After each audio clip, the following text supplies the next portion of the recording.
Good evening, everyone, and welcome to Oops 13th or 14th. I lost the count. 13th. Okay, it's a good omen number. Nothing will go wrong today. We'll see. So what is Oops? Oops is a community for people who are engaged. I would argue the hardest job in IT industry, incident response and incident management. And it's a place to have open and frank conversation about all the difficulties and messy details of incidents. They all are beautiful stories. A friend sometimes mentioned to me that I'm a disaster connoisseur because I love these disasters a lot. He's sitting here. I'm not going to say who is he. So that's the purpose of the community, peer learning, having an open and frank conversation about everything related to incident that is not talked about in open space, because frankly, when we're doing a really good job in incident management, no one notices it, but everyone will notice it when it doesn't go well. So we might as well be loud about it. This is our 13th event, and the only reason we can host this event is thanks to our sponsors who provide venue, drinks, food, and opportunity for us to get together. We have two sponsors today. One is Uptime Labs. You'll see a few people from Uptime Labs around. Who wants to do the introduction? I'll pick you, Greg. You're from Uptime Labs as well. Yes. Okay. So Uptime Labs provides incident management simulations. Some say they're very immersive, they're very addictive. I'm just going to say, rather than me tell you about them, we have some of our customers today. Who's here? Who's a customer of Uptime Labs? Come on, Darren, Jamie, Suraj from IG. So IG, Trainline, Domino's. So if you want to know anything about Uptime Labs, talk to one of these guys. If they say anything wrong, come tell me about it. But you're actually eating one of our customers, Domino's. And our other sponsor, thanks to PagerDuty, who's hosting us today, Lee. Good evening, everybody. So I have a couple of slides because we're hosting. I got to get a couple of slides. So Lee Fredericks. It twisted my arm. I hope it's relevant. So Lee Fredericks, I lead the solutions consulting team for PagerDuty and EMEA. Very excited to be hosting you all. We've been talking earlier. We've been working together for about 3.5 years now. It was pretty much as I joined PagerDuty. So really happy that we could take our turn to finally host. I think actually it's the first time we've hosted. So really excited to have you all here. A couple of logistics, as always. So if you need the Wi-Fi, you can use the WeWork guest Wi-Fi. Toilets are back through where you came in, just the first door on the right. There's also tea and coffee and everything else out there to help yourselves. If there were to be a emergency or a fire, through the door at the back there, all the way to the bottom and out into the rain. So I get one slide as sponsor, and I thought actually this is actually quite a nice slide for sort of framing this evening's discussion. So it's not too sort of PagerDuty pitchy, but when we talk to our customers about this topic, AI applied to incident management operations, it tends to fall into one of these three buckets. And you have to forgive the sort of PagerDuty terminology. This is how we refer to these three areas. But the first area, intelligent operations, is machine learning. So something I think we're all pretty familiar with. We, PagerDuty, and many of our sort of competitors and other companies out there have been doing this for a while, right? So this is about noise reduction. It's about routing a piece of work as quickly as possible to the right team so they can take action. So that's machine learning.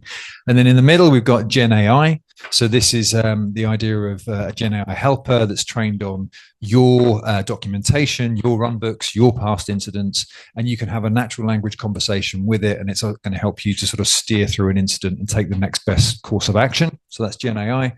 And then finally, on the right-hand side, and this is where all the fuss and excitement is at the moment, of course, around agentic AI, right? Agents, autonomous agents. And this idea that you can actually have an agent take autonomous action, corrective action on your behalf.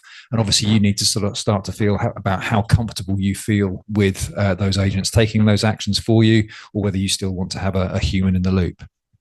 So that's the three areas that we talk about. And of course, the one PagerDuty plug I will make here is that we do have GA functionality in all three of these areas. If that's something you'd like to know more about, come and find me or one of my team, and we'll have a chat with you over a beer at the end.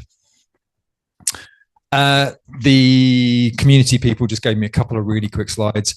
You don't need to be a customer. We have this community area called PagerDuty Commons. If you'd like to join it, go on there, have your questions answered. Open to all. As I say, you don't need to be a PagerDuty customer. If you like the idea of community and you want to present at one of our future community events, this is where you can also sign up to present your or register your topic, your presentation idea. And the final thing, and this one is just for PagerDuty customers, I'm afraid, but if you are a PagerDuty customer, we have our main event of the year, PagerDuty on Tour, takes place in March next month. A whole host of amazing speakers going to be turning up, customer speakers talking on our behalf. And we also have 4 free workshops there, 2 of which will be run by my team. If you'd like to register and take part in one of those workshops, again, we'd love to see you at PagerDuty on Tour next month. That's it. That's me. I'm going to pass back to Hamid, who's going to moderate our wonderful panel this evening. Awesome. You know, Lee, when you said you're going to finish in 2 minutes, I didn't believe you, but well done. I was watching. Okay, so my name is Hamid Silatani. I'm co-founder of Uptime Labs and will be moderating today's panel. One thing I do from the very first Oops is I was looking for people who during the Oops are managing live incidents, because incidents, they never happen in a good time. And so far we always had one. And today, I'm so glad when I discovered that someone is dealing with a live incident. I'm not going to say who. If that person is interested, can raise hand. She is Holly. But that's part of the job. That tells you what the nature of the incidents. Okay, great. So who do we have? I will invite the panel to take a seat and introduce them. So please, Sarah, James, Andy, and Suraj. So today's conversation is about how AI is changing incident management and operations, but you can't have that conversation in isolation. I think we have to look at the bigger picture, and you can't get a good view on it if you don't involve the whole range of people that are involved in building software and managing software. So in our panel today, we have from old practitioners who grew to senior management position and decision makers. And we have people who are in the cold face of incidents right now, today, every day. And also vendors who are trying to bring AI, advantages of AI to our ecosystem. So that, I hope, will give us a rounded panel. So on that note, maybe we'll do a quick round of introduction. Sarah, start. Yeah. Hi, I'm Sarah. I'm currently a consultant, but my last full-time job was at the Financial Times, where I headed up the operations department, director of engineering for operations and reliability for 4 years. That was actually the first time I'd been in an operations team. I'd been a principal engineer before that, but I had so many opinions about how to handle operational incidents that I ended up effectively writing a job application. When the job became free, I got the job. So I learned a lot about incidents in quite a short space of time. I kind of miss it, but I don't miss waking up at 3:30 in the morning thinking, did I hear my phone go? Thanks, Sarah. I'm Andy. So I am technology director at checkout.com. I'm also a chief of staff there as well. My background in incidents, really, we were talking about it earlier. I've worked for IBM, Reuters, which was Thomson Reuters, Blackstone, London Stock Exchange, kind of worked through and seen the changing face of incident management over the last sort of 20, 25 years or so. So moving into Checkout, I set up the incident management process there. We weren't using PagerDuty to start with, to be honest, but we moved to it fairly shortly after a couple of years. So I've got kind of a high level picture on the incident process. I'm a major incident manager. I know some of the guys here as well. And I also noticed some of our customers, checkout.com here, Trainline are here as well, right? Someone from Trainline, right? Awesome. Yeah, we just done a big deal with Trainline. Quite proud of that one. So, good. Yeah. Yeah, hi everyone. I'm James. I am a consultant with PagerDuty, so I have a background in software consulting, both pre and post sales. So obviously not on the front line myself, but I do spend my days talking with a variety of organisations from all kind of backgrounds, large and small, different industry verticals, and helping them to improve their operations with a mind on how they can streamline their incident response, both from a tooling and process perspective. Hi, my name is Suraj. I lead the incident and problem management team at IG Group. I have close to 13 years of experience in this field, managing problem, incident, in some cases NOC teams. I have worked for US Healthcare IT, US Telecom, and now in FinTech. So my teams looks after everything under the sun. I mean, we are part of product launches, we are part of projects. In IG, we are involved in anything where they don't have answers. Great, thanks. One key skill, necessary skill of anyone in incident management is their adaptive capacity, being able to deal with uncertainty and surprises. So that happened to us today, just before this panel. We changed the presentation. I realized that I can't be sitting there, won't feel comfortable, so I'll be standing in front of the panel. But before we go to the questions and conversation with the panel, I think there's no question about AI is already changing the way we work, the way we build software, the way we operate software. Is no longer a matter of what will happen in future. We are in the middle of it.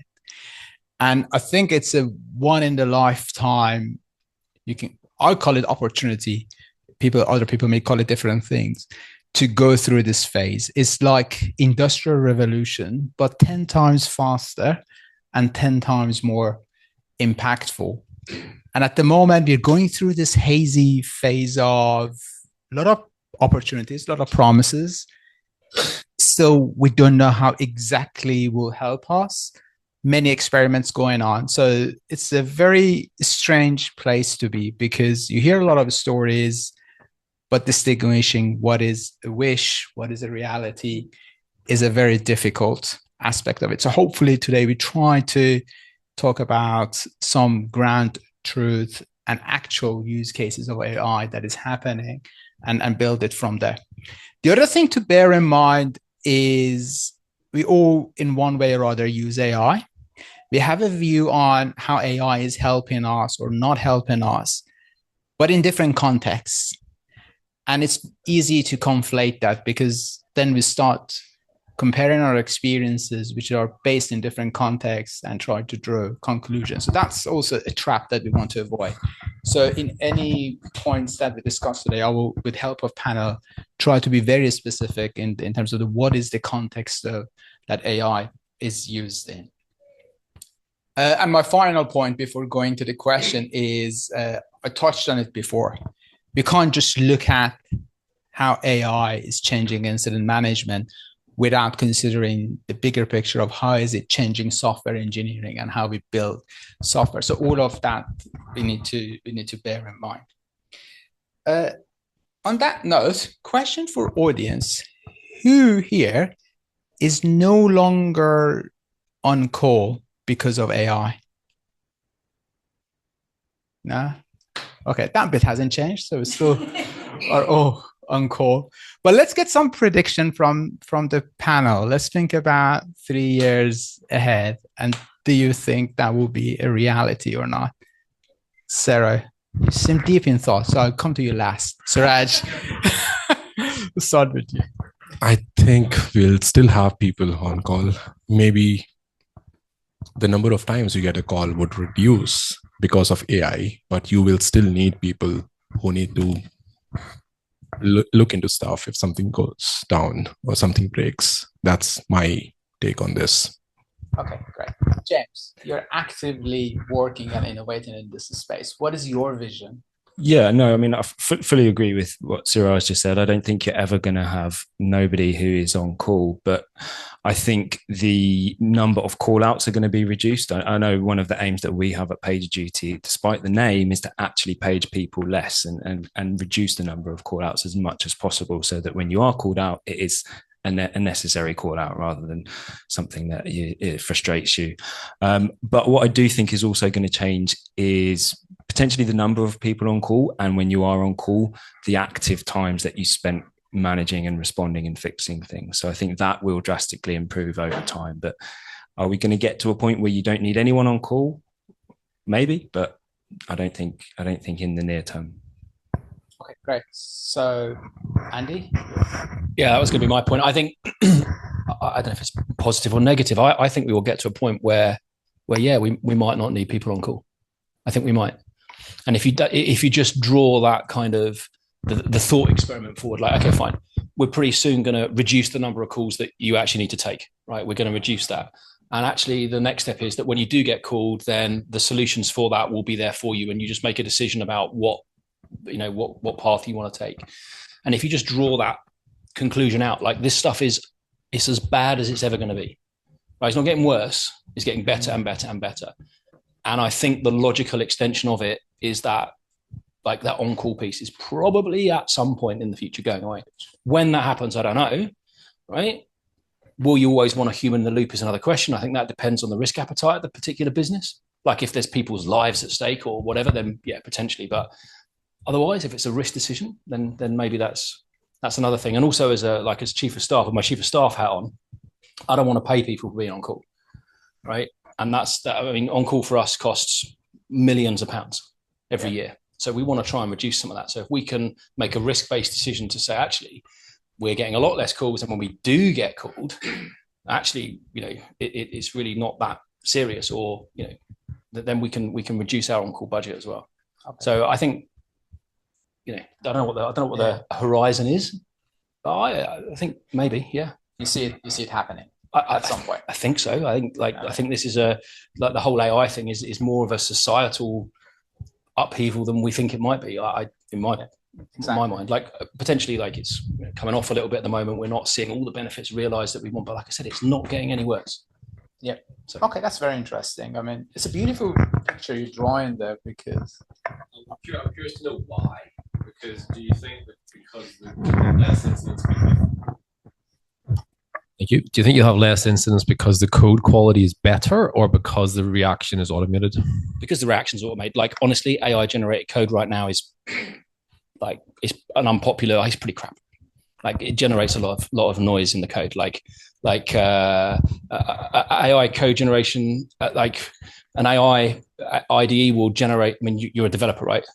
No, okay, that's okay. So AI IDEs tend to solve problems by throwing lines of code at things. So that's why you get this. Hang on a second. I could solve this problem in 200 lines of code, and the AI's churned out 200,000 because it's cheap for AI to generate lines of code. It's quick. Humans don't like doing lots of work, so they'll come to a quick and easy, like an easier solution to it. So I think that it's probably more at the moment. It'll be more that the response and the diagnosis of the issue will be much quicker, so that the human involvement will be a lot less. But in time, yeah, the code quality, I think, can be better as a result of this. So I think at some point in the future, and it isn't now, and I don't know what the timeline is, but AI will generate better code than people. But it's not yet, but not long. That's interesting and beautiful future. Sarah? So I don't agree because I think that you're going to get to the point where you can use AI to avoid having to go and read documentation or having to dig through loads of logs, because you'll have something that's able to say, here's the information I've found. Do you want to do this thing? I can't imagine people in the C-suite who are non-technologists being comfortable that an AI is going to make significant changes to a production environment. So I think there's going to be, the money might, be the teller there. I think there might be a thing where you stop paying every engineering team to be on call because actually you've got enough support that a single team can pretty much support all of the systems. They don't have to understand and have written the code. That would mean you didn't have as much on call. But I already think that in a well-functioning organization, pretty much every incident is novel and it's usually complicated. And it feels like, you may not, the AI won't have necessarily seen exactly this combination of things that is going to cause you a problem because you've got levels of resilience. It's the unique combination of all of them going wrong at the same time. And that would be my fear, that it would be difficult to fix those kinds of things. That's a really great point. And we're not there yet, right? We're not there yet. But when we get to, AGI, right? Like generalized AI that can then, and I don't think it's that far. Then those novel situations, those, what you're basically talking about is, having a huge set of data. Like we all know incidents aren't just caused by one thing. They're caused by like a Swiss cheese effect, right? Like you get this failed and that happened and that happened and that happened and that happened. That's what AI is good at. AI is good at finding signals in huge amounts of data. So I think that, and to your C-suite point, so I think the AI will be able to diagnose things quickly and it will be able to suggest solutions, or not necessarily solutions, but certainly mitigations quickly. And then you go to the C-suite and say, look, we can save you X, we can save you Y, and the risk is Z. Then we're not there yet. But I think in time we probably will be, I think. And at some point it's going to be the next level of AI, which is then the AGI is like AI with the same level of intelligence as a human, or the same experience as a human, or a group of humans. And then the next level would be where it can combine the sum of humans together to make decisions, right? And that, there's no reason why that shouldn't happen. And at that point, then things change again. And I think going back to the question, it was for 3 years. And my response was not in 3 years for sure. Maybe in 10 years, 15 years. And you can do all the possible things about the knowns. So you took an example, anything which can be done by a human can be done by AI. What if it's not known to the human and it's not defined? So you have lots of legacy stuff. You have interdependencies. If you are a global organization, you have different requirements for different regions. So maybe there's something you don't know. And if you don't know, in most of the cases, AI might not know. And you need someone who can come online and define that, fix it, and maybe then in future, you can avoid that situation or a scenario. But in order to do that, someone has to come online, look into it, fix it, give that feedback, and avoid that in future using AI. I mean, this question is so good that if we don't get to discuss any other question, we'll say, and I'm sure probably many people in the audience have strong opinions or ideas about. I take the strong away opinions. So it would be great to hear from audience. I knew you. Sorry, your name? Daniel. Daniel. So yeah. So what I wanted to say is that what I believe is that AI is not a deterministic science. So incidents are scenarios where we haven't thought about, right? And we need something that analyzes the situation to solve. And just thinking about a stupid example, right? We reach a maximum replica so that a service cannot scale, right? AI, what decision can make is like to push the maximum replicas, change the settings and push further. But if we put the limitation on the autoscale system, which is a deterministic system, why we should remove the limitation to a not deterministic system, which is AI, which is quite dangerous. So I think AI is going to help on incident support in terms of analysis, what the root cause is. So if we take 1 hour to understand what the problem is and resolve, probably we can solve in 5 minutes. But ultimately, if today we are putting some limitation to already system that we have, such as autoscale, I don't see why we wouldn't trust a not deterministic system to do that, like not to have any limitations. So yeah, I don't believe on AI resolving problems, incidents. I believe AI analyzing them and speed up the problem, speed up the resolution, or eventually generate less page because maybe it's not urgent. Like today, everything is urgent. Instead, with AI, we can say, okay, this one can be dealt tomorrow when it's working hours rather than at 3 a.m. Your view is there always will be need for human. Okay, great. Anyone else? Oh, come on. Hiya. So the narrative that I've heard described is quite a common one, which is we're not there yet in terms of AGI, and the path that we can like feasibly see happen is that in the short term, kind of low complexity incidents might be dealt with quite effectively through AI, and we'll just be left with the difficult ones. But this leaves like there's a principle behind this called the leftover principle. Which poses the question, which is, if the humans aren't going to be solving the low complexity incidents, which are now being taken over by AI, how the heck are they going to be able to solve the really complex ones that the AI can't solve yet?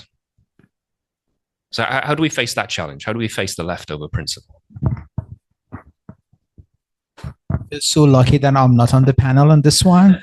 Who wants the microphone?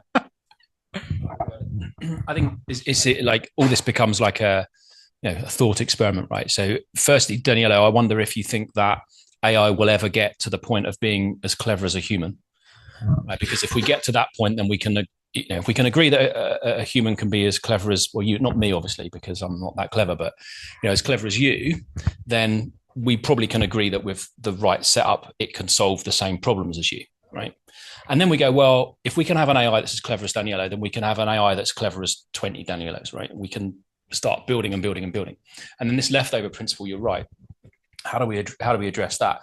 I'm not sure. I genuinely think that this is not going to be, like, it's quite depressing, really. I'm not sure that this AI thing is going to work out great, right?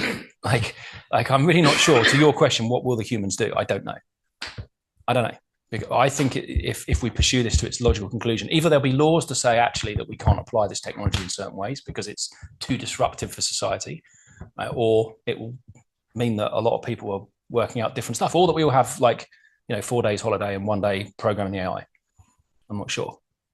The leftover problem, yes, an interesting one.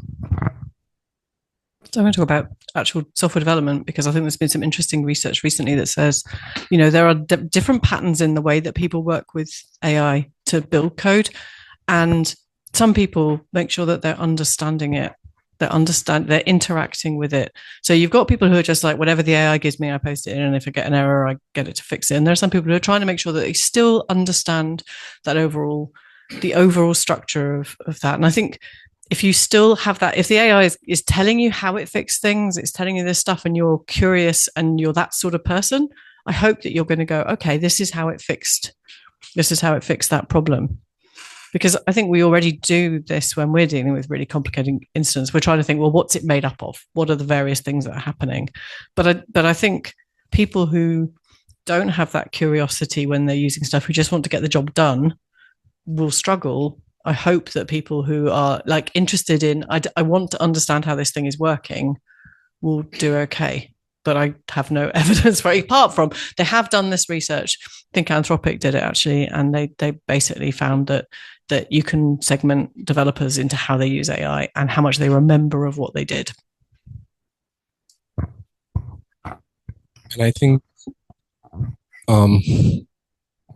you can use your lower environments to do that. So if something happened in production, right, it was fixed by AI, don't have AI in the lower environment, ask people to fix the same scenario in lower environments so that they have this fresh in memory and they are not out of touch of what exactly happened, how it was fixed. So without the consequences of an incident in production, you can actually test this in lower environment. And also in Uptime labs, you you have different scenarios. You test your muscle memory. You test different possible ways of fixing it.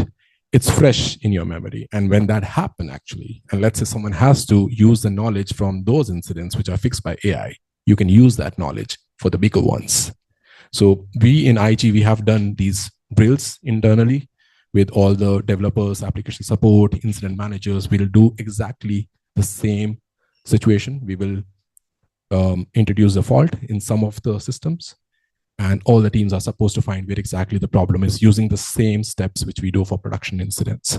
So that's how we kept that knowledge without actual incident in production. We are testing it. Everyone is aware what exactly happened. We have the same process of postmortem after the drill. We talk to everyone. We share the learnings and how we can get better at things if something happens in production. Yeah, I just want to share a thought as well. Don't do a quick question. Hands up, anyone who programs in assembly language. So I think my guess, because everything's a guess right now, is that having seen the way these things move over sort of decades, a lot of this stuff is going to get abstracted away. So we used to have maybe 40, 50 years ago, if you took tech companies, there would be a reasonable chance you would have assembly language programmers, you'd have network programmers who program TCP. And today, the percentage of companies who actually have those people is incredibly small. We've effectively centralized all of those in the cloud hyperscalers. That's where that skill lives these days. No one else has a clue. And we just layer on top of that and are blind to what happens below. So my suspicion here is actually we will not look at code in 10 years' time. We will actually just be deliberately ignoring it because we'll have basically abstracted it away to a certain extent, and we will be focusing on different things and almost trying to direct it. Now, I'm not saying I like that. I'm not saying it's ideal, and there's a lot of reasons why it might not work. But one of the things I do one of the things that I find quite fascinating with this situation is there's a sort of an analogy to some business models where something like Facebook was possible or was popular because the more people you have using it, the more it attracts people because you have that network effect, that kind of what's called business network effect. And what we've got here with AI, we've got a technical solution which is a little bit different to some other technical solutions in that we've got AI basically on both sides of the table. We've got AI that's actually creating the code, creating the problems. And then we've got AI on the other side that's trying to troubleshoot the problems. And I think as much as AI might troubleshoot problems, as much as that might help us there, the AI on the other side, which is writing the code, is going to create more problems. So with all these big bosses, like we've had Davos and things recently, and famous people like Jamie Dimon standing up and saying, "Oh, if you want a job in the future, you have to be good at this, that, or troubleshooting, or be useful to some rich person." I think actually, if you want a job in the future, incident management is a great place to be. There's always going to be problems to solve, right? Yeah. I think I totally agree. I think it's going to be completely abstracted away, and to the point of like I don't know. I can't remember if I was reading when they design computer chips now, there's no human that actually understands the guts of how that works. It's completely abstracted away, like assembler, 100%. So I think that's what's going to happen. Yeah. It'll be commoditized. To your point around AI creating the problems, that's the piece that I think that's where the human fits. We need to direct. You can have particularly where you've got now some of our guys are using agents to review their code and agents to review. You act as a senior software engineer and review this PR, that kind of stuff. That's where I get a bit worried about it. That's where we get the junk code coming in. Yeah. Right. And I think, but again, it's as bad as it's ever going to be. If we tell it not to do that, eventually it's going to get there. But we need to have a close handle on that. Very interesting. So sounds like if you are in an incident management job, you have a bright future. I actually incidentally read an article last week that site reliability engineering will be a very, very popular job in future.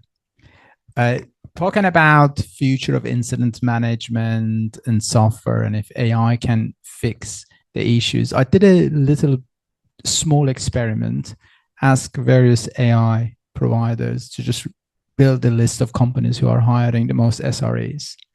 Top of the list were Perplexity, OpenAI, and other giant LLM providers. So they they're hiring and paying top salaries for people who fix incidents.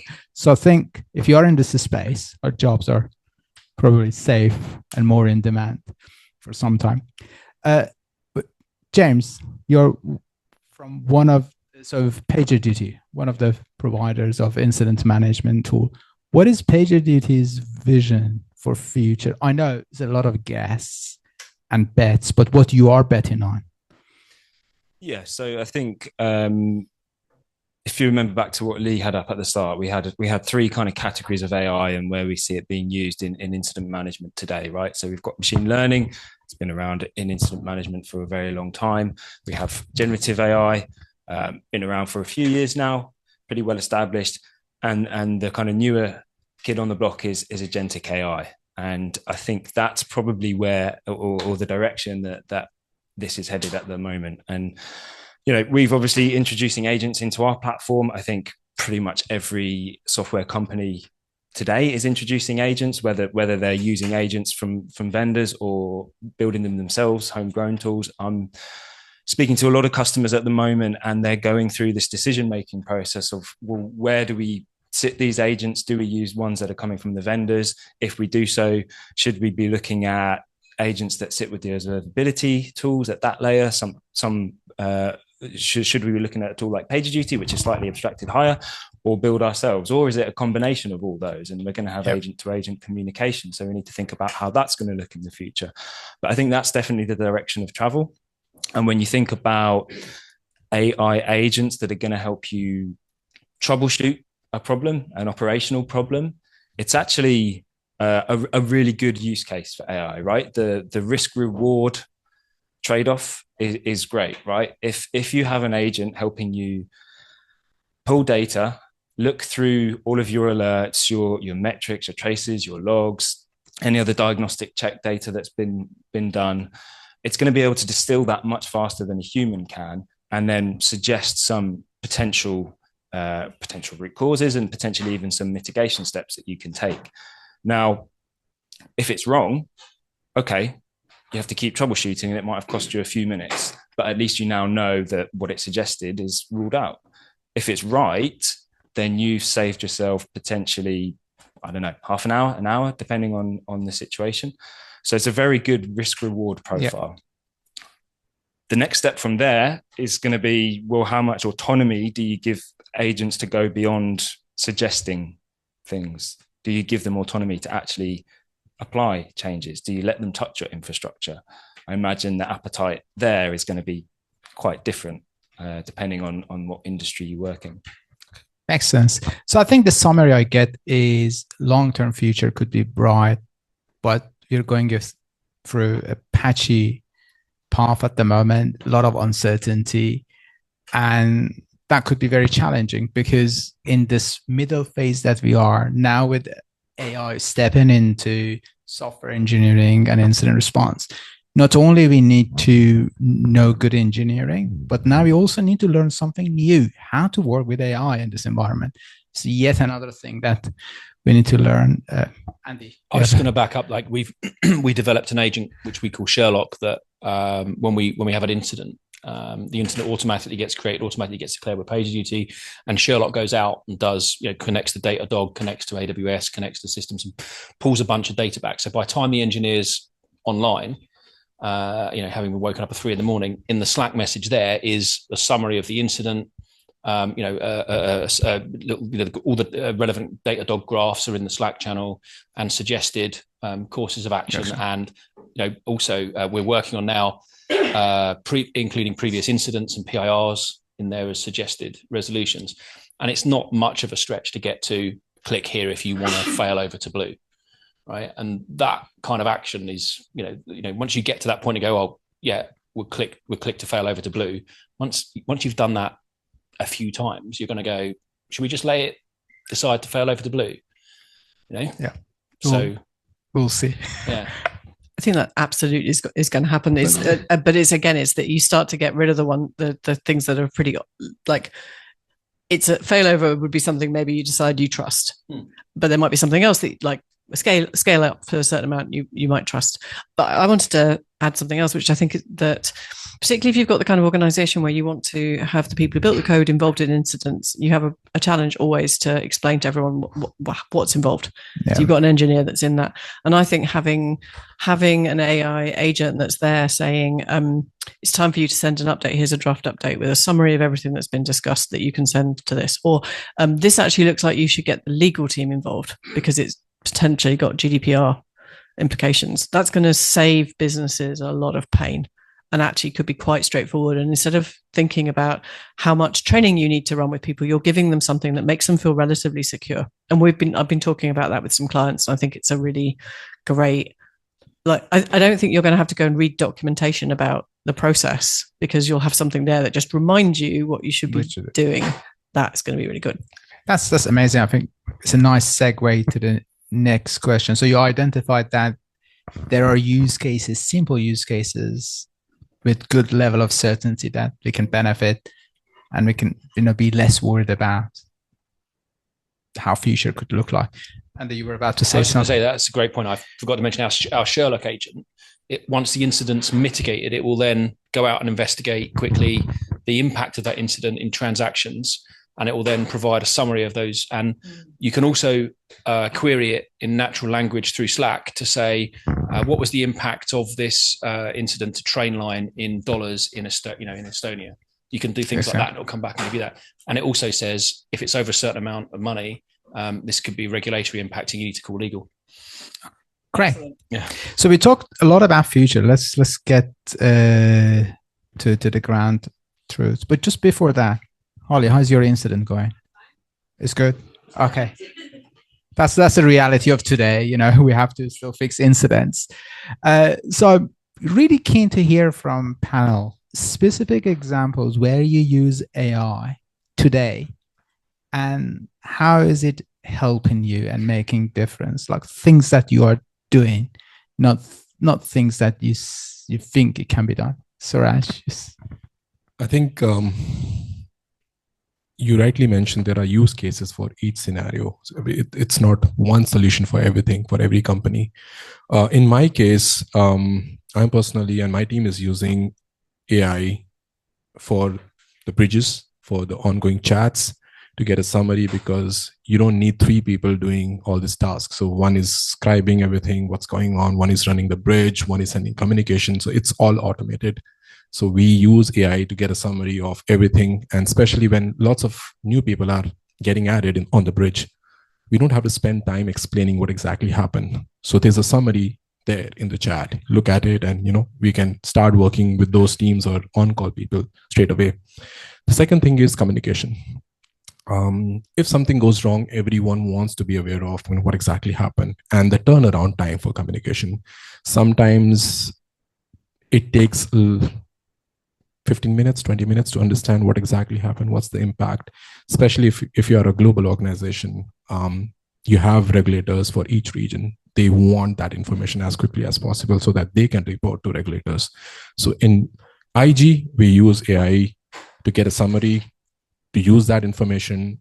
Obviously, you have to review it if everything is correct or it's something which aligns with what you want, and send that to stakeholders. Other use cases which we are exploring, and today I had a call around this. When you have lots of legacy applications, lots of dependencies between applications, and it's not documented, what will you do?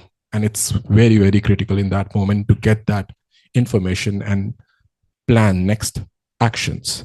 So we are using AI to get an overview of all the dependencies in our applications, whether it's legacy, new, which region is using it, and it is already helping us. It helps with regulators as well. In many cases, you have lots of compliance issues. A client said, I couldn't get this price, or I couldn't get this view of the charts. We can use that to have a response drafted for the regulators, which takes a lot of time, which used to take a lot of time, where 10 different teams who manage 10 different areas needs to give that input, and then we have to work on it.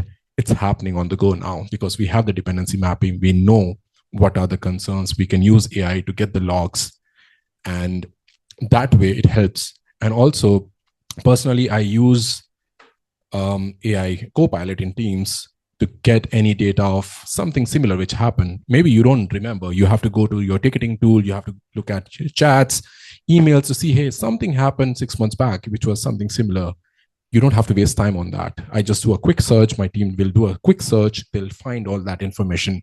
The last post-mortem report or the post-incident review, you'll get that information. You know what was the root cause, what action. So immediately you can connect the dots, define the actions, and get that resolved. And obviously the MTTR would be less in this case. So these are the use cases which we are using, and we can see good results. And we are exploring other options for AI, which can help us with the entire process. Okay, great. So you're using AI to do some of the chores, finding information for you, which will be time consuming. On a drafting communications, you mentioned that you still have to review it. Yes. So that review, is it now taking longer because you don't know what information AI pulled together and then you have to verify those information? Or it's mostly around what exactly should be written. There's so much information in the bridge, on bridge, or in the chat. What should be taken from it and what should be going out? Because sometimes, let's say we say 3,000, someone mentioned we have 2,000 clients affected somewhere, and it will come up in the impact, but actually it was corrected somewhere. It was not 2,000, it was 200 or 20. Maybe the initial assumption was it was 2,000, but you know it's 20. So you need to review that before it goes out. Obviously, there's a lot of work. You can build an AI agent. We have a dedicated template, the way we want to send that information to our management, to our stakeholders and the client-facing teams who will use that information and put that into their own template. But I think to review what exactly is coming out of that is still a work in progress, and maybe over time we'll get better at it. So you still have to verify information and make sure that's correct. Yeah. Okay, great. And you were about to. I was going to say I've got another. That's really cool. So that's I would love us to be able to start drafting PIRs properly in using AI and being able to write comms in AI as well. We do some of it, but you're right. Like we need to check it out.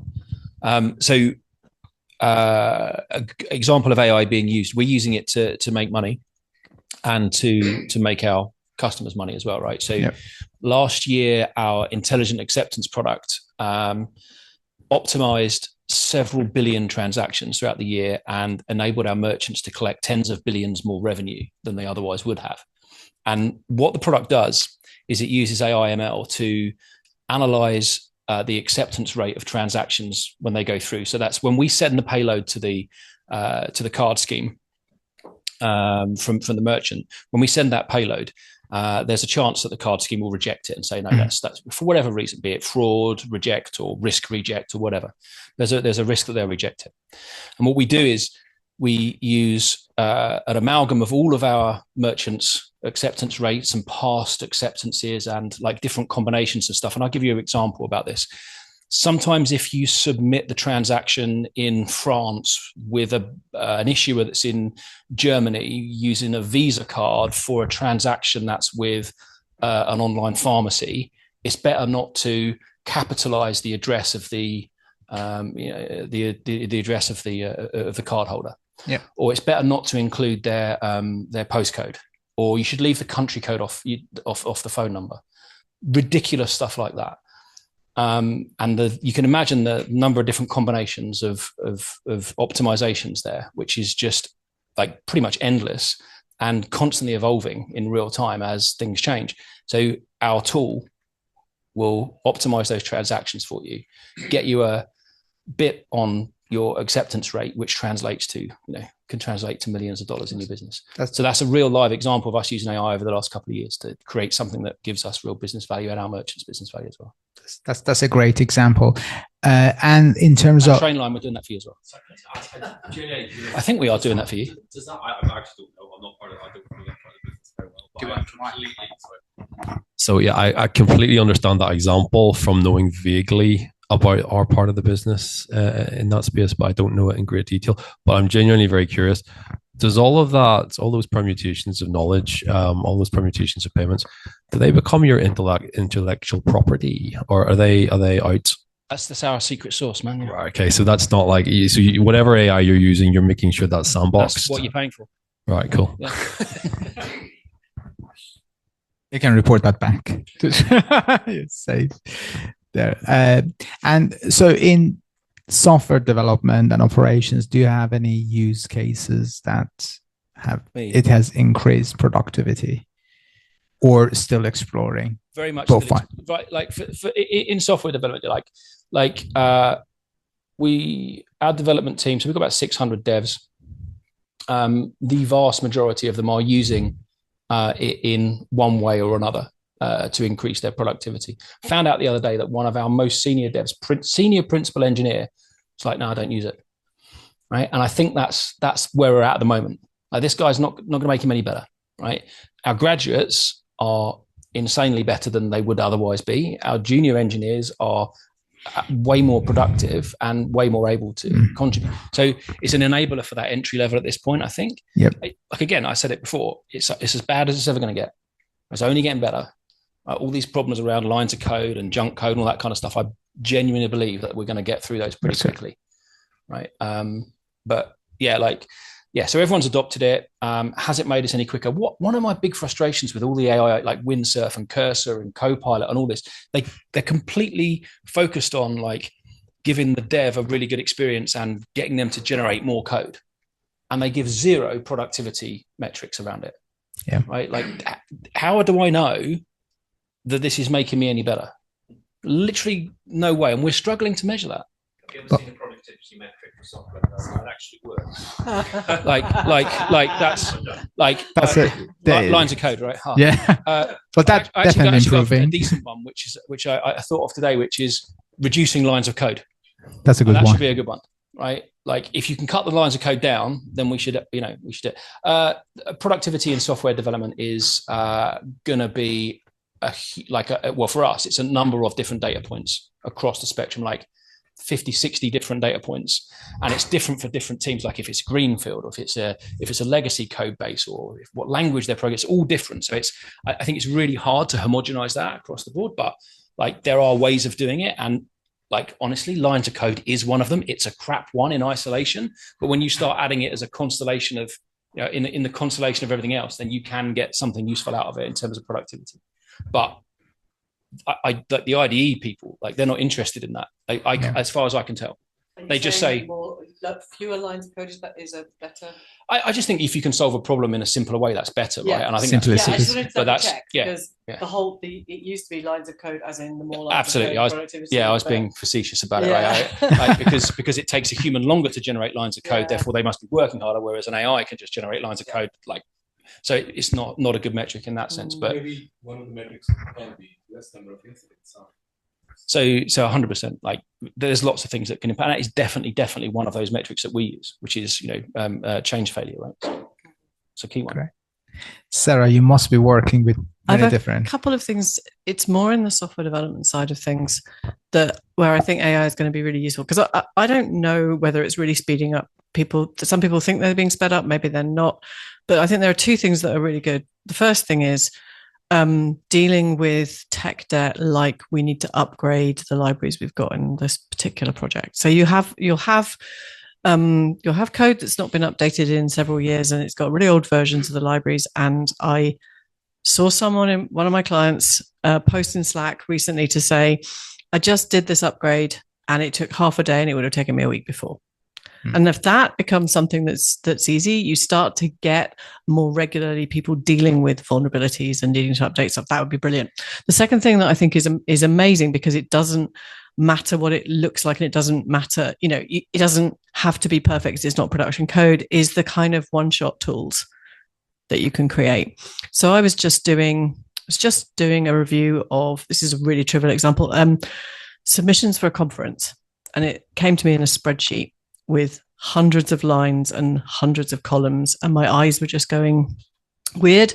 So in 10 minutes, I created a viewer that would just show me each talk one at a time in a way that I could take it in. I'm never going to use it again. I don't care what color it is. I don't care how wide it is. It totally let me do a job. And I think those kind of internal tools, I could imagine doing that for all kinds of tools you have for operations or you have for development, where you just want to do a thing and then throw it away and never look at it again. That is going to be, suddenly those are things that you could just think about doing. And this is why loads of people who are in the kind of management track are really excited, because they get to solve little problems quite easily that no one was ever going to put on a backlog. So I think I'm really excited about these kinds of things. I think they're going to be very great. interesting observation. Can I share one thing? Yes. Which is about the application of AI. So I was at a dinner with like a roundtable thing with some people that were way more senior than me about 3 or 4 months ago. I don't know why I was there. And there was a guy there from GE Healthcare, and basically the same question was asked. Go around the table, tell us how you're making money out of AI. We went round, I told my fancy example about AR and how we make $10 billion, blah, blah, and everyone went round, and the guy from Tesco's was there and he was telling us about this. And the guy from Apple UK was there. And the guy from GE Healthcare went, look, honestly, guys, I'm going to give you a really cool example, and it's a bit different. His example was this. They sell a really expensive CAT scanner, right? And their engineer had been to the hospital somewhere, and while he was there doing a software upgrade, this was the middle of last year, he was doing a software upgrade in their CAT scan. And as he was there was a young lad there who had I can't remember what was wrong with him, but he was had a disorder that he was really fidgety, and I can't remember what it was now, really, really bad. But he was like on the spectrum, and he couldn't sit still, and they couldn't get a CAT scan of his brain, and he had to be in this CAT scanner for like 40 minutes. And it was so difficult for him, and he hated it. And it was just a horrible experience for this kid and his parents. And the guy was able to go back a few months later. He said, hey, we've got this new AI interpretation piece on it. And they were able to flash the firmware on the software on the CAT scanner that made it such that it would the AI would interpret the images and pull out all of the good images they had, amalgamate them, and form a picture. And the kid was in there for like 40 seconds. Right. And that was all they needed. So that application of AI was and I was like, okay, that's really, really cool. Like, well, out of all the examples I've heard, that experience there, changing that kid's life and the way that he experienced it I thought was a really powerful use of it. Amazing. Thanks, Andy. You make my job easier. I was trying to finish with a powerful story on a high note, but I think that example sums it up. We have about 1 minute, 30 seconds left for questions from audience. Just a really quick observation. I think a lot of companies have a gulf of difference of opinion between management and the rest of the company as to the utilization and the efficiency and benefit of AI. And I think what you touched on is actually really important. If you have management who are, first of all, drinking the Kool-Aid, but secondly, one-shotting tasks and getting some joy out of that, that's a very different experience to the rest of the organization that are trying to bring this into processes and long-term life cycle movements, which require actually a lot more thinking across a lot more teams. And I think that's part of the problem that we have at the moment. Thanks, Jamie. Any other comments or question from audience? Rob? Very interesting commentary from you all. I was particularly interested to hear who was saying I and we when Hamid was asking the question about your experiences, because what I generally find is the people that are more skeptical about AI are the people that aren't actually using it hands-on themselves, whereas the people that have actual experience trust it more because they've got more experience with it. And I'll just put one comment out there. What's the first thing you do to any new hire that starts in a company? There's compliance training and courses that they have to go through, often before you even get given a log on to be able to get into your source code, log on to your systems. And if people treat AI in the same fashion and give them that information and give them that compliance framework, then you'll find you actually get much better results when you tell the AI what their limitations are, what they're allowed to do, rather than just letting them loose. I personally am one of these people that think we're not far from AGI. I think there's a very close precipice coming, but it still needs people to use it responsibly and not just let it loose. Open claw. Thanks, Rob. Any other comments, questions? Luke? Yeah, let's put some maybe metrics on the code discussions. An awful lot of software development lifecycle stuff going on.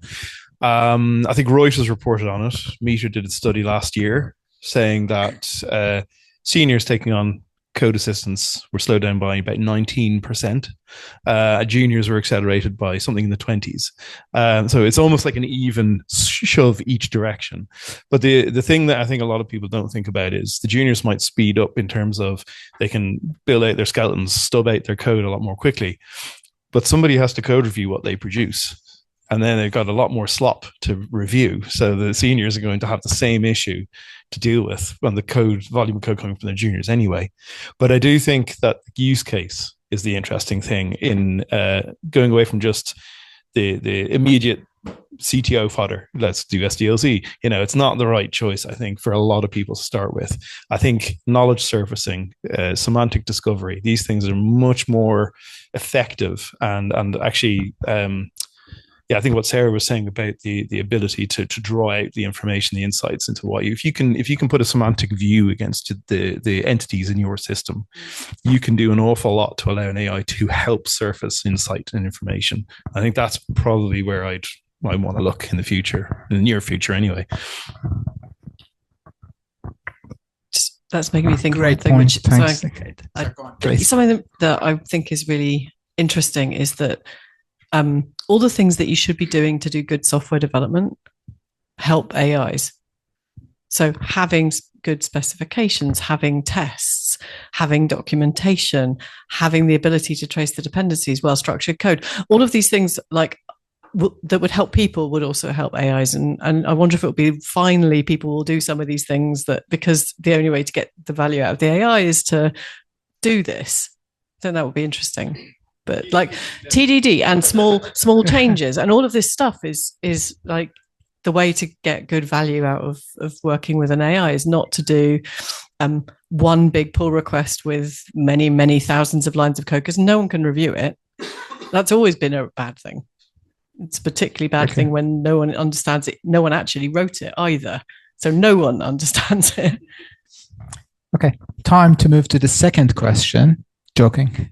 We are done with the panel. Thank you very much, Sarah, Andy, James, and Suraj, and audience. It was very live engagement and good conversation. I certainly learned quite a lot of things. I think if I want to sum it up, overall view is positive. Future is going to be better. We don't know initially it's in helping juniors more or senior engineers more.